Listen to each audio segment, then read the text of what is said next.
ਰੱਖਿਆ ਮੰਤਰੀ ਅਨੀਤਾ ਆਨੰਦ ਨੇ ਫੈਡਰਲ ਸਰਕਾਰ ਦੇ ਪੱਖ ਉਤੇ ਫੌਜ ਵਿੱਚ ਰਹਿੰਦਿਆਂ ਜਿਨਸੀ ਸ਼ੋਸ਼ਣ ਦਾ ਸ਼ਿਕਾਰ ਹੋਏ ਮੈਂਬਰਸ ਤੋਂ ਮੁਆਫੀ ਮੰਗਦੇ ਆਖਿਆ ਕਿ ਫੈਡਰਲ ਸਰਕਾਰ ਉਹਨਾਂ ਦੀ ਹਿਫਾਜ਼ਤ ਕਰਨ ਵਿੱਚ ਅਸਫਲ ਰਹੀ, ਜਿਨ੍ਹਾਂ ਨੇ ਰਲ ਕੇ ਕੈਨੇਡਾ ਦੀ ਹਿਫਾਜ਼ਤ ਕਰਨ ਦਾ ਬੀੜਾ ਚੁੱਕਿਆ ਸੀ।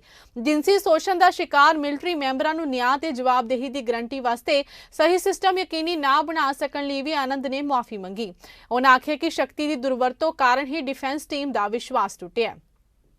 Many members of the Canadian Armed Forces, veterans, current and former employees of the Department of National Defence, and staff of the non-public funds have suffered sexual harassment, sexual assault, or discrimination based on sex, gender, gender identity, and sexual orientation.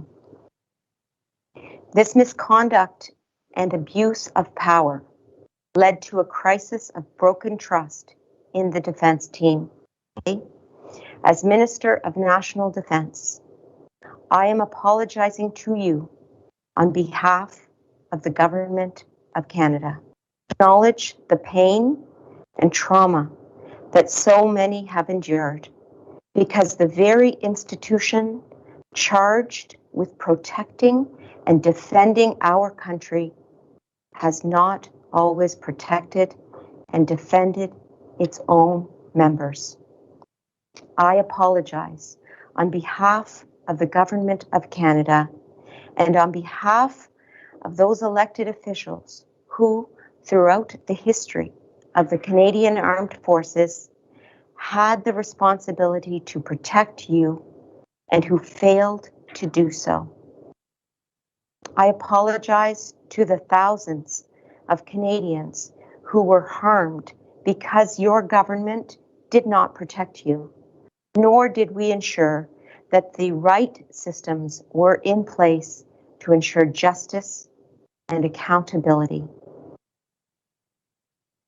For far too long, your government failed to dedicate enough time, money, personnel, and effort to deal with sexual harassment, sexual assault, and discrimination based on sex, gender, gender identity, and sexual orientation in the military and the department. Countless lives have been harmed because of inaction and systemic failure. This is a failure that our Canadian Armed Forces, our department, and the Government of Canada will always carry with us. We sincerely apologize for the trauma that you have experienced. To those who suffered in silence, we are sorry. To those who shouted until you could shout no more, at great personal risk, only to have no one listen to you, we are sorry. To those who came forward and were told to be quiet, to not rock the boat, to think of your career, or to prioritize the career of the person who harmed you, we are sorry.